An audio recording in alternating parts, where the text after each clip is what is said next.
This meeting is being recorded. Bueno, acá conversando con Leandro García Ponce, eh, estoy tentado a decir Ponzi, ¿no? Porque ahora todo está como a flor de piel, esas asociaciones. Hay una cosa que, para que quienes escuchan se den cuenta con quién estamos hablando, que quería introducir, y es básicamente la dificultad de este momento, de esta coyuntura donde tomamos como referencia la marcha del orgullo antifascista, antirracista, LGTB, etcétera. Eh, ¿Por qué? Porque es el ejemplo, digamos, de una respuesta a una agresión que por otro lado es muy frontal, es muy literal, es decir, casi no admite tecnicismos ni intelectualismo alrededor, desde mi punto de vista, ¿no? Algunos tenemos ganas siempre, ¿no? De conceptualizar, de irnos en análisis, pero este tipo de cosas yo tengo la impresión de que llaman al combate, ¿no? Eh, y entonces, claro, pero ¿desde dónde se combate? Porque, por un lado, el ataque pone a las personas que se identifican con algún tipo de disidencia de género en un lugar de víctima, es decir, de víctima real. Es decir, cuando vos estás siendo atacado, sos víctima de un ataque. Entonces, realmente, desde el Estado se está atacando y por lo tanto poniendo en lugar de víctima a muchas personas que aparte también son víctimas de violencia de todo tipo, ¿no? Eh, pero por otro lado, el lugar de la víctima no es necesariamente el estandarte más digno del mundo para presentarse en combate, ¿no? Entonces, bueno, ¿cómo pensás vos eh, ese dilema, digamos, de este momento, de esta coyuntura?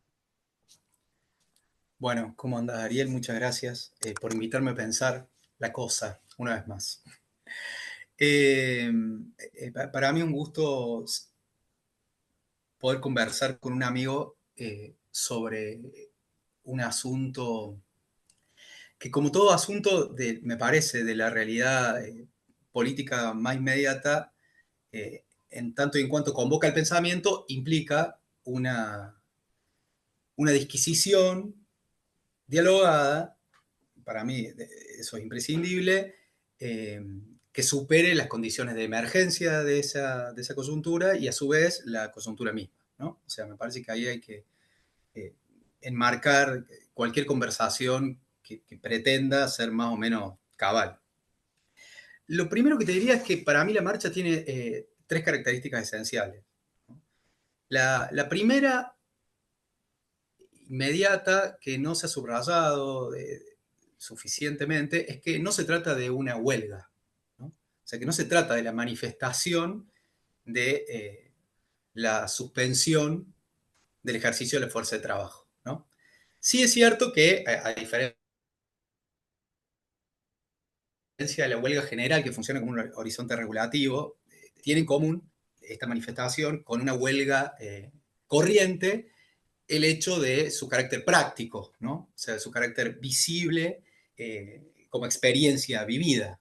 Pero es importante pensar esto porque ya imprime un corte histórico, por supuesto, en la conceptualización de la marcha, pero también imprime para mí un sistema de coordenadas para evaluar la tesitura que puede haber tenido esta manifestación, ¿no? Que es constitutivamente una marcha. También es interesante, bueno, no quiero derivar en otro tema, pero el sentido mismo de la marcha frente a la idea de la concentración, ¿no? Que en nuestro país tiene además una larguísima historia.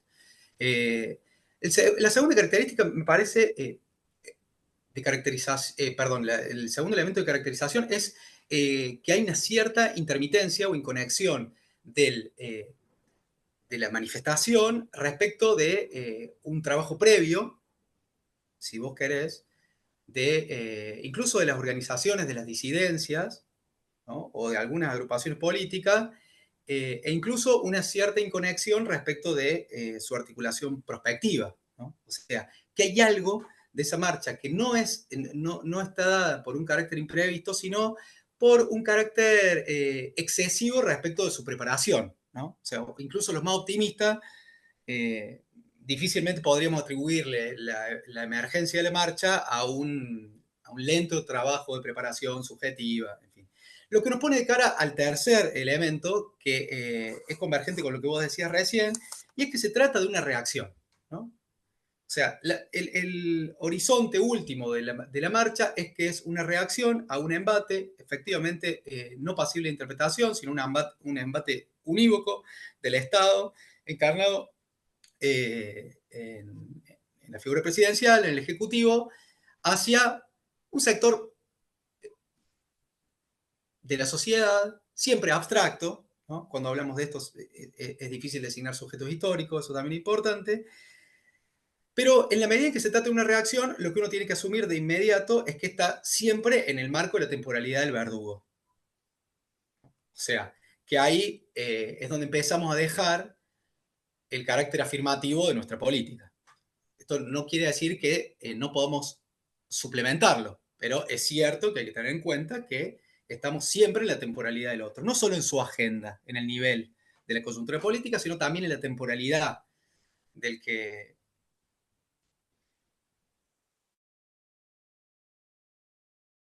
agrede, ¿no? También es cierto que uno puede pensar que la dimensión afirmativa comienza con una reacción. O sea, si uno piensa en Clausewitz, por ejemplo, Clausewitz dice explícitamente que la guerra comienza cuando se responde a la agresión, porque si no, no hay interlocución bélica posible, ¿no? Entonces, lo cierto es que nosotros estamos todavía sujetos a esa temporalidad del verdugo y que eso tiene el problema inmediato de no quedar apresado en la figura de la víctima, como bien dijiste vos, ¿no? Entonces, yo lo que leo ahí, ya pasando a otro nivel de análisis, es que hay una cierta comodidad en ese lugar. O sea, que hay algo que yo llamaría una manifestación sin insurrección, que habla de una comodidad en la forma en la que se conforman este tipo de eventos, ¿no? Uno tiene la impresión de que asistimos sin preparación previa, bajo la agenda de la temporalidad del verdugo, y además como quien asiste a cumplir una cierta jornada laboral, ¿no? O sea, como una especie de prescripción de clase ideológicamente construida, que es una sensación compartida, creo yo, poco pronunciada, porque implicaría el reconocimiento de la propia fisura, incluso de los propios mecanismos y resortes de articulación política de nuestros sectores sociales, ¿no? Pero que me parece que tenemos que mirar de frente. Esto no exime al fenómeno de algún tipo de ganancia, si uno quiere, de algún tipo de... pero, en efecto, me parece que es importante ser categórico respecto de que la forma en la que se constituye el fenómeno es algo más asociado a lo maquínico que a lo creativo y más vinculado a una inercia que a la posibilidad, a una inercia reactiva, digamos, que a la posibilidad de forjar una política positiva, ¿no? Esa es como la impresión que tengo. Después, digamos, para mí es cierto, va a coincidir, creo conmigo, que es siempre, aún de manera reactiva, la expresión de un malestar. Siempre este tipo de movilizaciones, ¿no? Y la expresión de un malestar es, efectivamente, desde el punto de vista técnico, un síntoma. Y ahí hay que pensar dos cosas de inmediato. Quizás las podemos pensar juntos. La primera es cuál es ese malestar y de dónde viene. Los filósofos estamos obligados, de alguna manera, los maestros, los militantes, pero sobre todo quienes nos dedicamos a pensar, estamos obligados a preguntar de dónde viene eso que se nos aparece como un factum. Y además estamos casi constreñidos a desconfiar de la respuesta inmediata, porque sabemos que todo síntoma no es lo que evidencia, ¿no? Sino más bien la designación de otra cosa. Y lo segundo que tenemos que pensar en esa clave más técnica es que siempre hay una ganancia secundaria al síntoma. O sea, eso lo sabemos bien. Y me parece que una de las formas en las que se puede interpretar esa cierta comodidad del lugar de la víctima y la resolución maquínica automática de la que resultó la marcha es parte de esa ganancia secundaria del cinto. O sea, nosotros hemos logrado adaptar también al esquema social actual, a la demanda del capital, una forma de la militancia, una forma de hacer política. Y creo que es urgente que asumamos en nuestra fase más autocrítica que eso tiene que ser revisado, ¿no?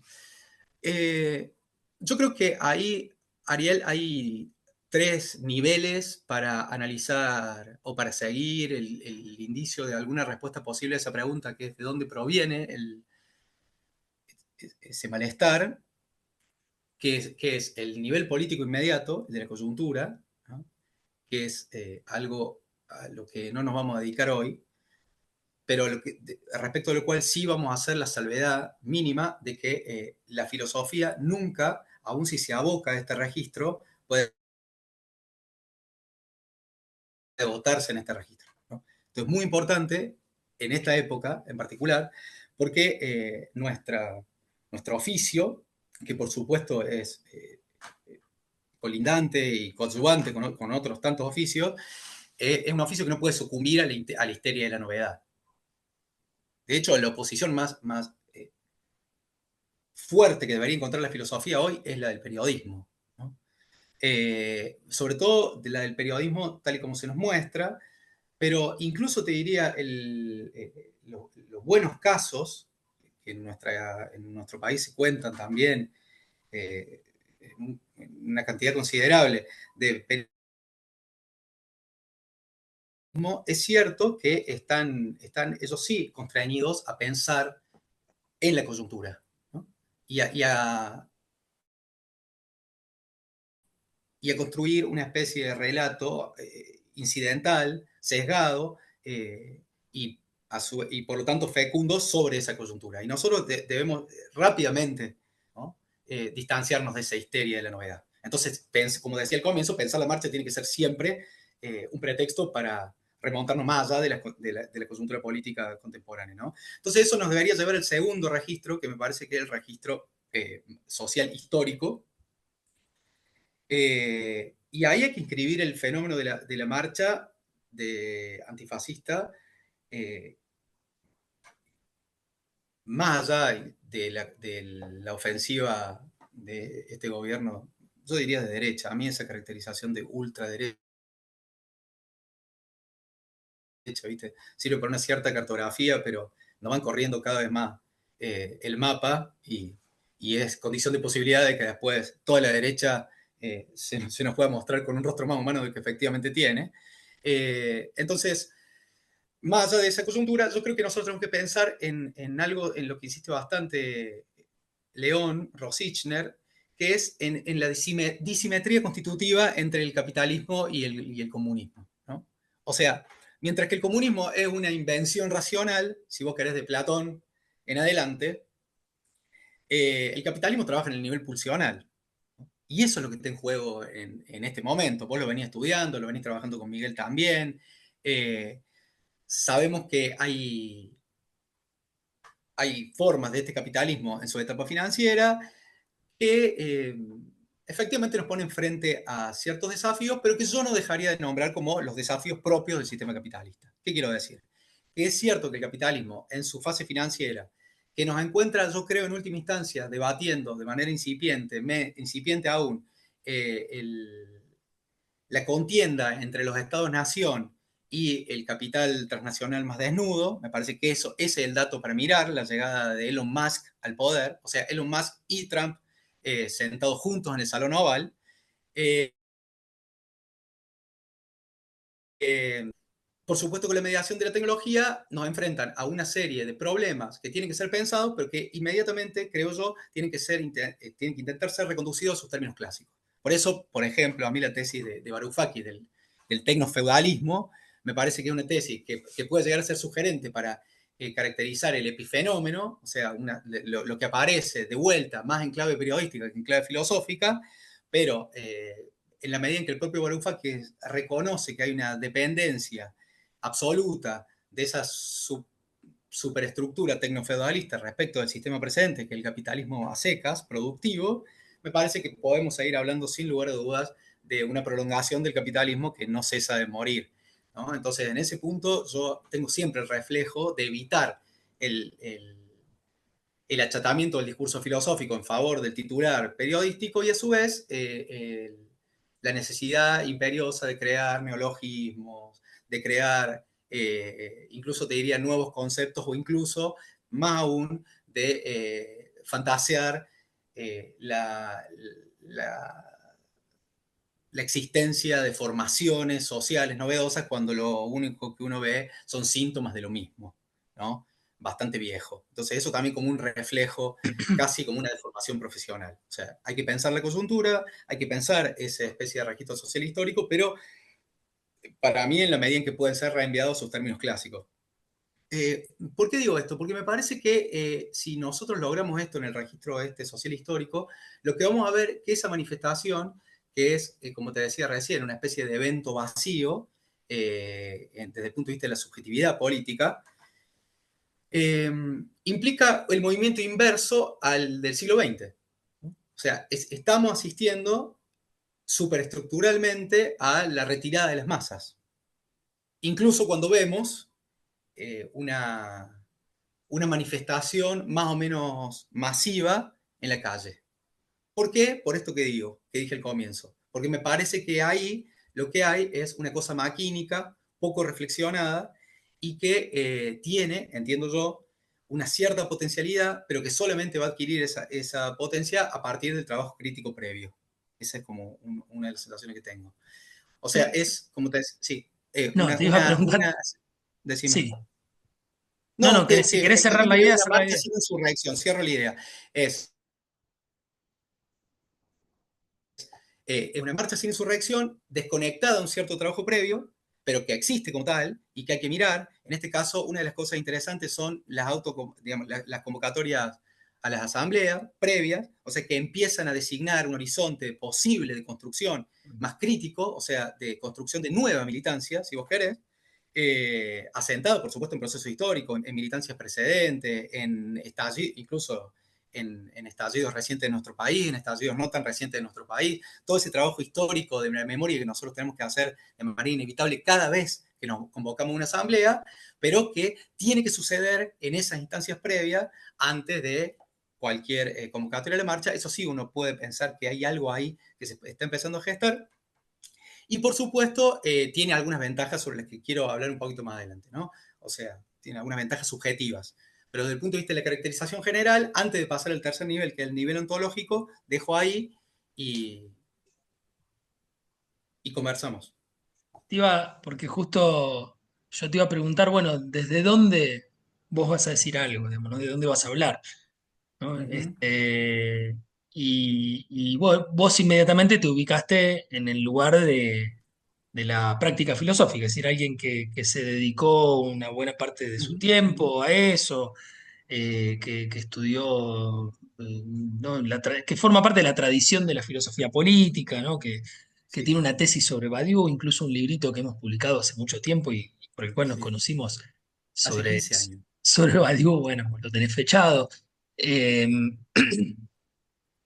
y al mismo tiempo, bueno, yo digamos, te reconozco como alguien que vive desde una condición, casi diría, barrial y desde el llano, el activismo, la militancia, la relación entre vida precaria y disidencia de género. Es decir, te encuentro siempre en esos lugares, digamos, ¿no? Te encuentro Sí, siempre en esos lugares, desde tu propia condición hasta la relación sí. con determinados actores, ¿no? Y por otro lado, de vuelta un personaje muy barrial, digamos, ¿no? Dentro de la ciudad de Córdoba, ubicado, ¿no?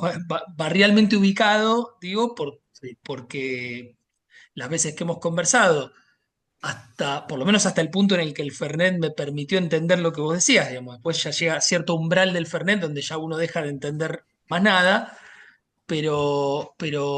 entonces, bueno, me preguntaba, Ujú. ¿no? Desde dónde surge tu palabra, ¿sí? Y en todo caso, vos me respondiste sin que yo te preguntara, ya desde cierta reflexión filosófica que responde a cierta Sí, tradición, pero al mismo tiempo me pregunto, bueno, ¿qué te pasa por las tripas, ¿no? Es decir, sí, yo, si vos me permitís compartir algo con quienes escuchan que fue dicho en la intimidad de la conversación, digamos, ¿no? En algún sí. momento que a nuestro papa peronista se le escapó, bueno, cierta falta de reconocimiento, para decirlo elegantemente, ¿no? Respecto de la elección de género. Yo recuerdo que hablamos y vos me dijiste, me dan ganas de ser más puto. Digamos, ¿no?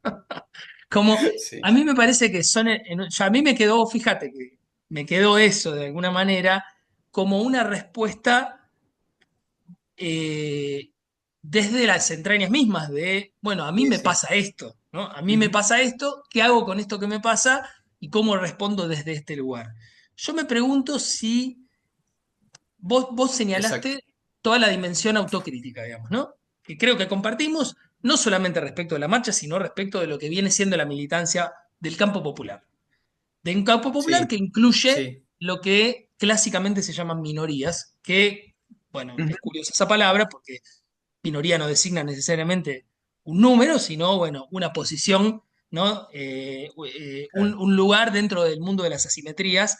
Bueno, Ujú. eh, entonces, bueno, por un lado está esa autocrítica, pero por otro lado me pregunto también si no hay algo excedentario, digamos, en la asamblea del Parque Lezama y en la marcha, si vos identificás algo de esa reacción, de, así que somos un problema, bueno, mirá cómo Sí, el problema te responde, digamos, ¿no? Es sí, decir, si sí. hay algo de eso, si hay algo de esa Ujú. forma de Ujú. responder, de esa forma, Sí. si hay algo insurreccional que pueda estar contenido en esa reacción, que vos bien describiste como una reacción y que por lo tanto no hay que exagerarla, no hay que tomarla como ya el producto de una nueva forma de Claro. organización, sino todo lo contrario. Pero, bueno, me pregunto si hay algo más callejero, táctico, porque por otro lado no se podía no responder, Ujú. ¿no? Sí, Entonces, bueno, ese otro nivel, digamos, ¿no? ¿Cómo sí, sí, juega? sí. ¿Cómo lo ves? ¿Cómo lo vivís?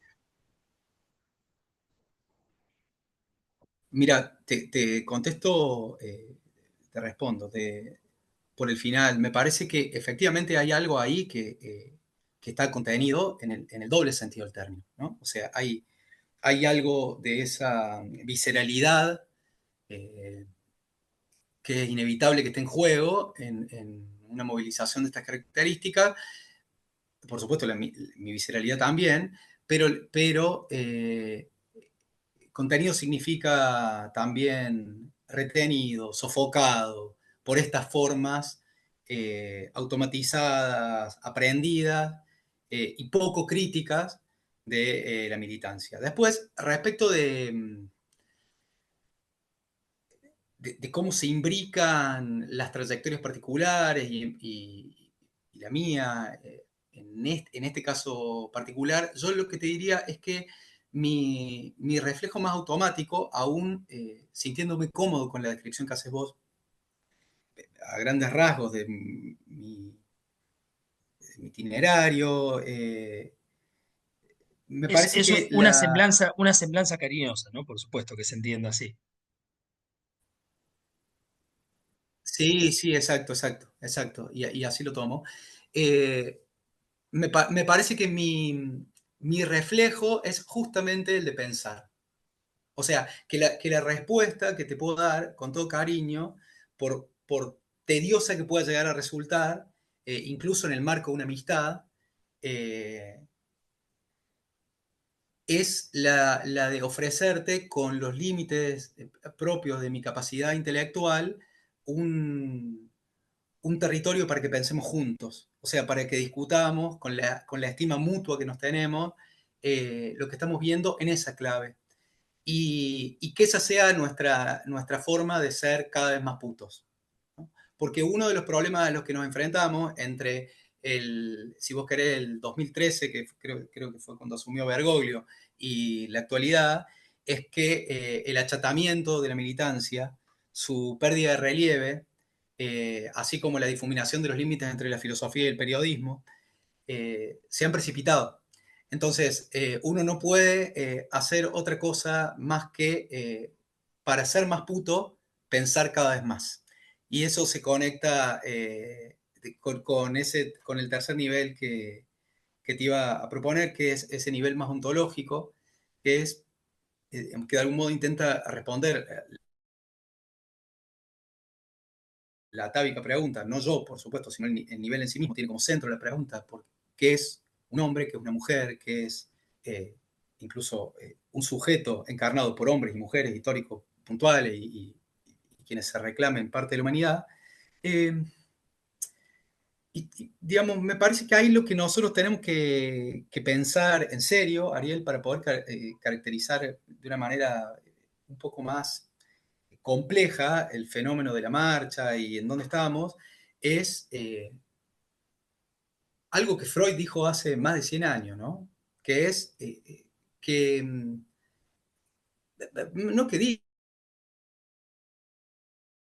dijo, sino que descubrió que hay una relación, esto está bastante estudiado, también, digamos, contemporáneamente, una relación muy estrecha entre el placer y la muerte. O sea, creo que en ese nivel ontológico, para intentar responder qué es hoy un hombre o una mujer que actúa políticamente, tenemos que pensar, o que no puede actuar políticamente, tenemos que pensar cuál es la relación entre el placer y la muerte, ¿no?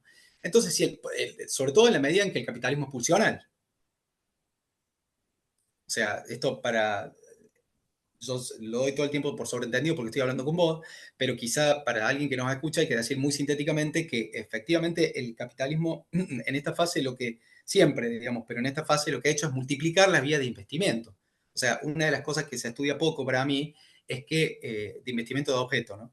Que se estudia poco es que el aturdimiento no viene tanto por la multiplicación de las imágenes, que también es cierto, como por la inoculación de infinitas vías de investimento de objetos simultáneas, ¿no? O sea, el capitalismo funciona a nivel pulsional, ¿en qué sentido? Bueno, interpone ante un sujeto deseante la ficción de un objeto que lo sacia, ¿no? Eso, sabemos que el capitalismo funciona en ese nivel, por eso es tan difícil de desmontar en algún sentido. Por eso acierta León cuando dice, bueno, nosotros tenemos que reponer ahí una forma de materialismo que guarde la afectividad, porque si no nuestra eficacia va a ser siempre la ineficacia de una ilustración acotada, ¿no? Ahora, lo que yo diría es que además ahí hay que pensar la cuestión del investimento, que es no la elección de objetos, sino la ruta que la psiquis individual y colectiva se traza para esa selección, ¿no? Entonces lo que uno encuentra son infinitas rutas multiplicadas en cada uno de los sujetos que producen un cierto aturdimiento y ese nivel social funciona del mismo modo. Pero lo que me parece que está jugando en este momento, en términos de una caracterización completa del fenómeno político que estamos aludiendo, es que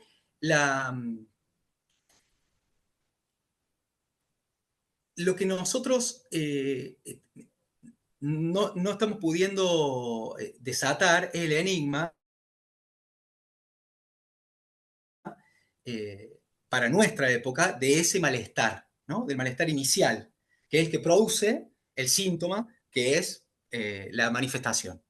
Por supuesto, eso está vinculado subestructuralmente al capitalismo, en eso no estoy descubriendo nada, lo sabemos todos, los que de alguna manera tenemos algún tipo de inquietud por estas cosas, pero sí es cierto que si uno intenta pensar más concienzudamente cómo se está jugando la pulsión de muerte en la época, que por lo demás explica la profunda vocación autolesiva que ha expresado nuestro pueblo, por ejemplo, electoralmente, más allá de la estafa, ¿no? La prolongación de la autolesión es una cosa notable, a escala planetaria, si uno quiere, ¿no? Pero va en línea con lo que acabamos de decir, o sea, hay algo de la pulsión de muerte que se impone, que se está imponiendo indefectiblemente y que se ve en todos los niveles de la militancia barrial, piquetera, de la educación popular, ¿no? O sea, hay algo del dejarse morir que está muy presente y que en las capas medias y medias altas en realidad sintomatiza por los esquemas ansiógenos depresivos, ¿no? Pero me parece que si nosotros logramos pensar eso, tenemos que apelar a una consideración algo extraña, si vos querés, freudiana, que está en Más allá del principio del placer, es un texto tardío de la década del 20, donde Freud dice, ustedes se equivocan si piensan que el instinto es evolutivo, ¿no? O sea, el instinto es siempre regresivo. Siempre. Y de lo que se trata es de volver a siempre a una fase anterior.